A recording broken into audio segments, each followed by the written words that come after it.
उर्स कल भी हो रहा था, आज भी हो रहा है और कयामत तक होता रहेगा। उर्स से तो बड़े फायदे हैं। भारत में तो 90% इस्लाम मज़ारों से फैला। अल्हम्दुलिल्लाह रब्बिल आलमीन वल आक़िबतु लिल-मुत्तक़ीन वस्सलातु वस्सलामु अला सुल्तानिस सलातीन सय्यिदिल अंबिया'i वल मुरसलीन मुहम्मदिनिल मुख्तार व आलिहिल अत्हार व असहाबिहिल अख़यार अम्मा बअद फ़अऊज़ु बिल्लाहि मिनश शैतानिर रजीम बिस्मिल्लाहिर रहमानिर रहीम वत्तख़िज़ू मिन मक़ामि इब्राहीम मुसल्ला सदक़ल्लाहु मौलाना अज़ीम व सदक़ रसूलुहुन नबियुल करीम व नहनु अला ज़ालिका लमिनश शाहिदीन व शाकिरीन वल्हम्दुलिल्लाहि रब्बिल आलमीन।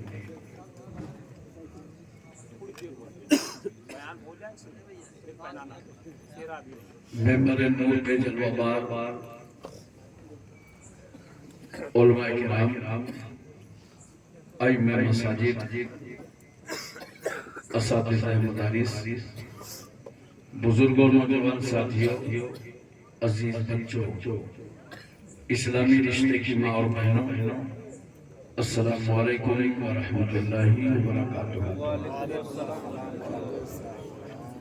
आज करीमा की फजीलतें और बरकतें हासिल करने से पहले आइए हम आप इंतहाई मोहब्बत और अक़ीदत के साथ अपने आका व मौला कौनैन के दूल्हा काली ज़ुल्फ़ों वाले रसूल सुनहरी जाली वाले महबूब डूबतों को तैराने वाले पैगंबर गम की हिचकियां देने वालों को जिंदगी देने वाले नबी यतीमों को उंगली पकड़ा देने वाले रसूल बेवाओं को कलेजे से लगाने वाले रहमतुल लिल आलमीन सिदरा से आगे जाने वाले मुस्तफ़ा लामका की सैर करने वाले पैगंबर मक्के और मदीने की चटाई पर बैठकर सारी कायनात की तकदीर फैसला करने वाला अल्लाह का हबीब हुजूर अहमद मुस्तफ़ा मोहम्मद मुस्तफ़ा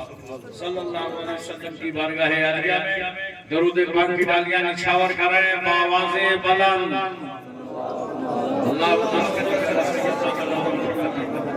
वाला ले सय्यदना मौलाना मुस्लिम बारिक वसल्लम सलातु व सलाम अलैका या रसूल अल्लाह। एक बार और मोहब्बत से पढ़ें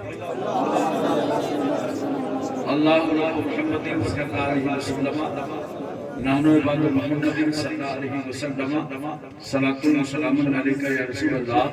एक बार पूरी तवज्जो मदीना तैयबा में और मोहब्बत से नबी और आले नबी की बारगाह सल्लल्लाहु अलैहि वसल्लम सलातु व सलाम अलैका या रसूल अल्लाह। मोहतरम हज़रात, दारुल उलूम अहले सुन्नत रिज़ाए मुस्तफ़ा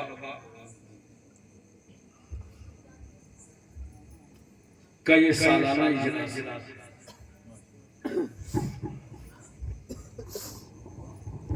हज़रत मौलाना शहंशाह साहब बरकाती जो इजलास के रूह रवां हैं, कायद हैं और पूरा जलसा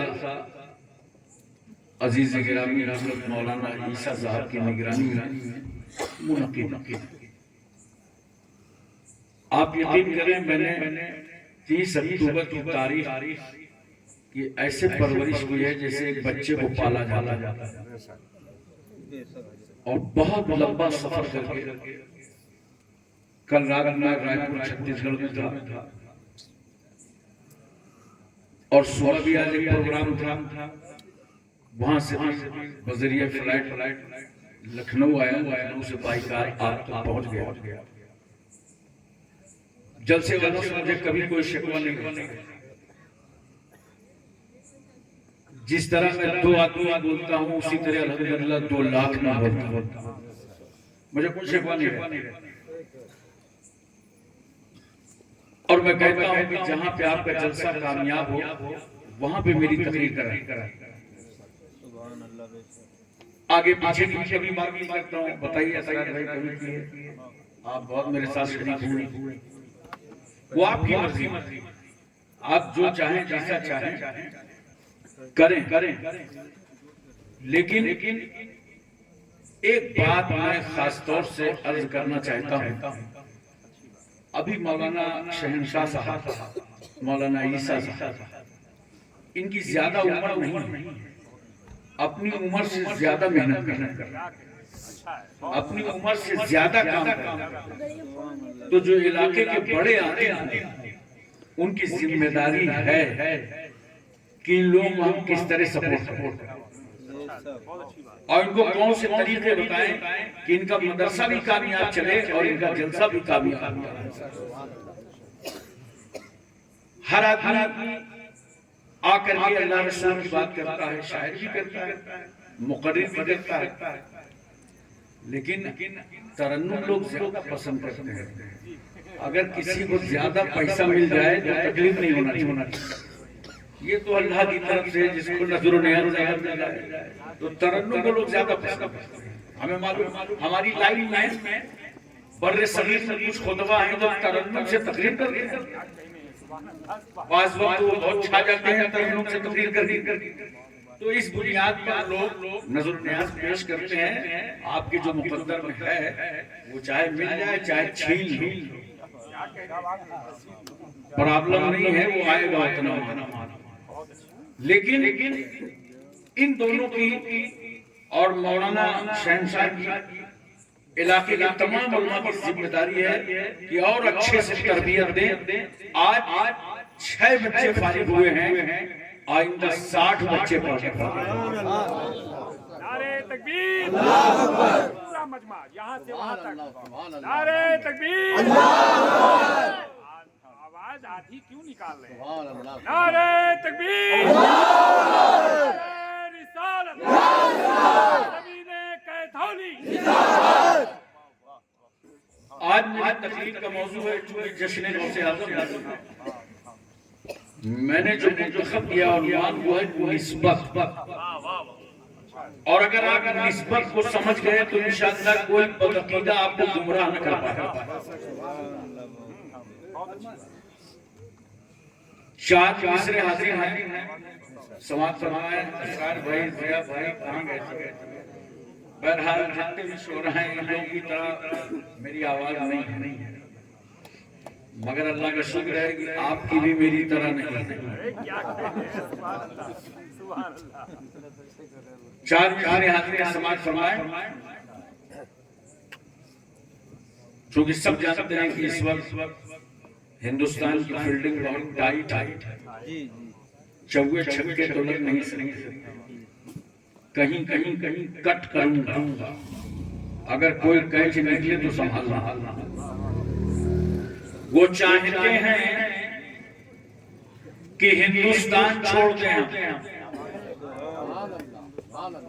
वो चाहते हैं कि हिंदुस्तान छोड़ दें हम। बताओ भूत के डर से मकान छोड़ दें? नारे तकबीर, नारे तकबीर, नारे आला हजरत, नारे आला हजरत, नारे तकबीर, नारे रिसालत। वो चाहते हैं कि हिंदुस्तान छोड़ दें हम। बताओ भूत के डर से मकान छोड़ दें हम।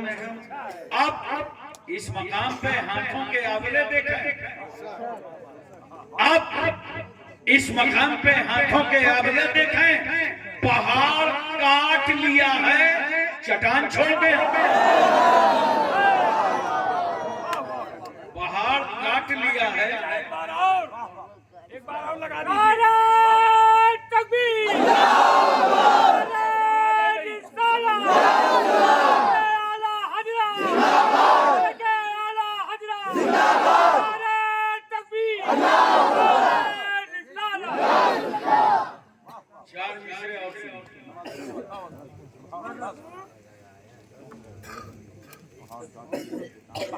सब कहते यही हैं कि हम इस वतन के वफादार। जो इंतहाई बेवफा है वो भी कहते, क्योंकि सही बात जो है वो सही माल खाने से समझ में आती है, गोबर और पेशाब से तो नहीं समझ में आती। बोलो बोलो। तो बहुत लोग दावा कर रहे हैं कि हम हिंदुस्तान के वफादार। जरा तवज्जो कीजिएगा, हिंदुस्तान का सच्चा वफादार मैं ही हूं। ये मैं जो है ना, ये शैतान वाली नहीं है, इस मैं में आप भी शामिल। हिंदुस्तान का सच्चा वफादार मैं ही हूं। कब्रों से पूछ, कब्रों से पूछ, असल जमींदार मैं ही हूं। कब्रों से पूछ, असल जमींदार मैं ही हूं। दरिया के साथ वो तो समंदर में बह गया।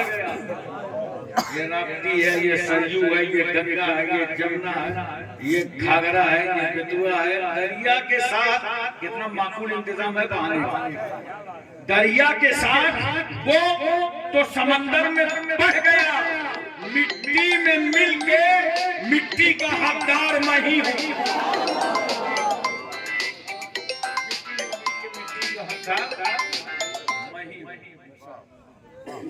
चार मिसरे और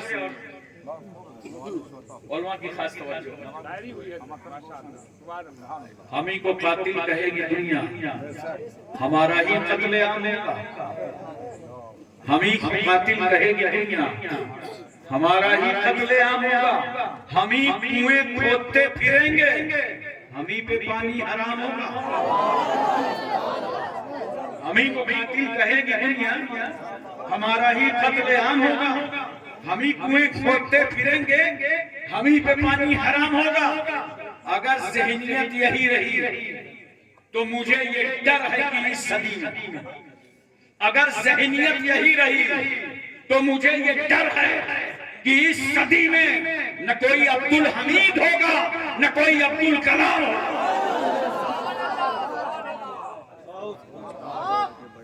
न कोई अब्दुल हमीद होगा, न कोई अब्दुल कलाम होगा। मोहतरम सामीन किराम, आज दस्तार है। बोलो जी जी, आज दस्तार है। आपस में कितना प्यार है, ये फजले परवरदिगार है। दुश्मनों पर गर्दो गुबार है, आशिकों के चेहरों में कितना निखार है। आज दस्तार। और एक बात समझ लीजिए, खास तौर से ये तलबा से मैं कहने जा रहा हूं और तकरीबे फहम के लिए अपनी कौम को समझाना चाहता हूं। दस्तार बंदी, अभी अभी आपने देखा तो आप सोच रहे होंगे ये सर बांध रहे थे कि दस्तार बांध रहे थे, लेकिन आपको मैं समझा दूं, जो आज दारुल अहले सुन्नत से बच्चे पढ़कर फारिग हुए हैं, ये हाफिज हो गए, आलिम हो गए, मगर इनके 10 तार खुले खुले। आज उन 10 को उलमा अहले सुन्नत ने बांधा। अब तक ये हाथों से जो चाहते थे पकड़ लेते थे, पैर से जहां जाते थे चले जाते थे, आंख से जो चाहते थे देख लेते थे, दिमाग से जो चाहते थे सोच लेते थे, कान से जो चाहते थे सुन लेते थे। मगर आज उलमाए किराम ने उन 10 तारों को पाबंद कर दिया कि ऐ मिल्लत के शहजादों, ए अलीमों, ए हाफिजों, अब पैरों से वहां मत जाना जहां जाने से इस्लाम ने रोका है। हाथ से वो मत पकड़ना जिस पर इस्लाम ने पाबंदी लगाई है। कान से वो मत सुनना जिस पर शरीयत ने कंट्रोल किया है। जुबान से वो मत बोलना जिसको अल्लाह रसूल ने नापसंद किया है। गोया अब तुम्हें अपना सारा काम तबीयत से नहीं करना, मुस्तफा की शरीयत से करना।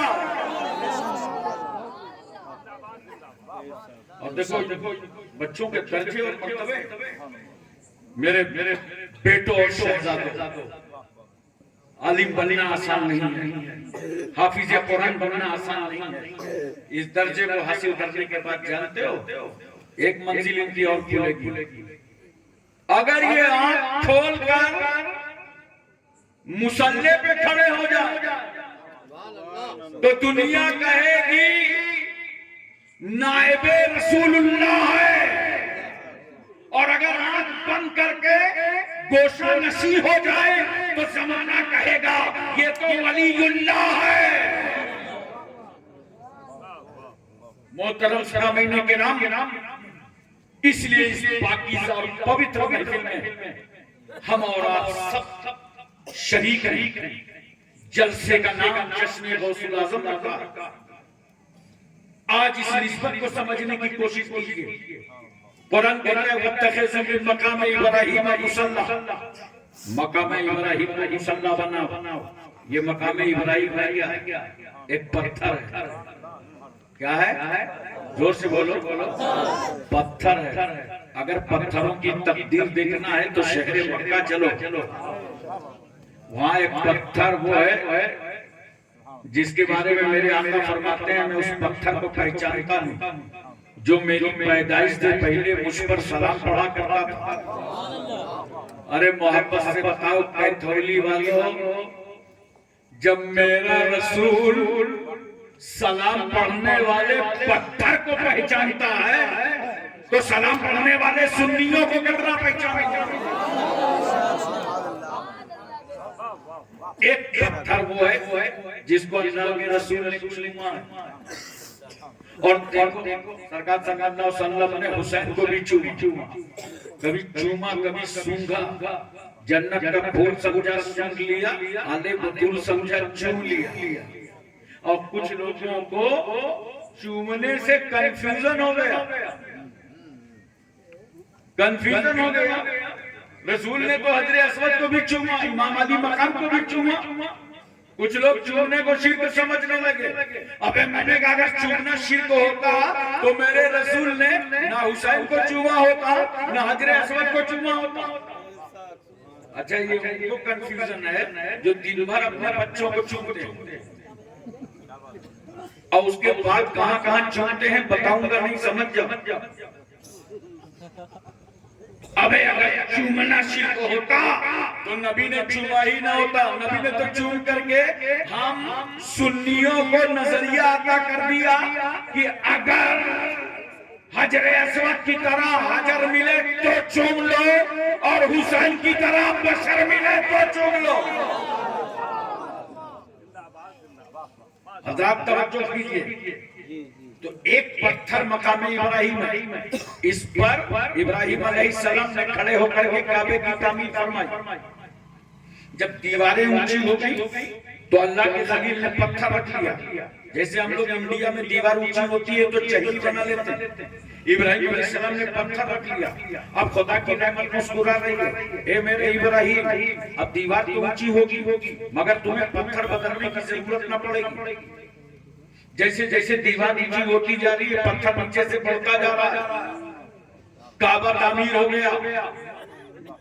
इब्राहीम अलैहिस्सलाम जिस पत्थर पर खड़े हुए उस पत्थर के बारे में कुरान कहता है वत्तखिज़ू मिन मकाम इब्राहीम मुसल्ला, मकाम इब्राहीम को मुसल्ला बनाओ, मकाम इब्राहीम पे नमाज पढ़ो।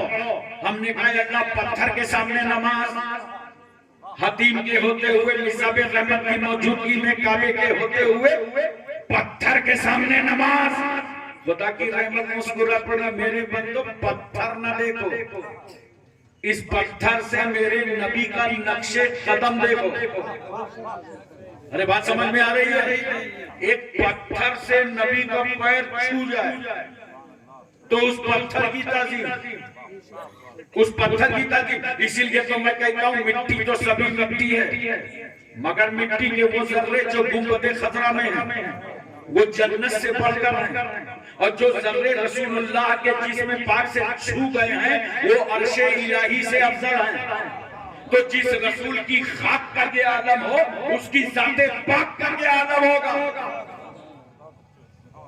अल्लाह ने इस पत्थर के सामने नमाज इसलिए पढ़वाया, नोट करो, ताकि खुदा की इबादत भी होती रहे और इब्राहिम अलैहिस्सलाम की यादगार भी बरकरार रहे।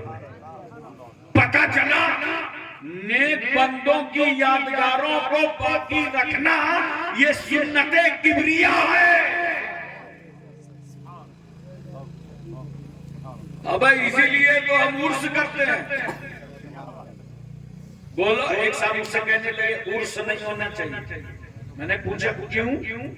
कहा औरतें जाती, तो मैंने कहा शादी नहीं होना चाहिए।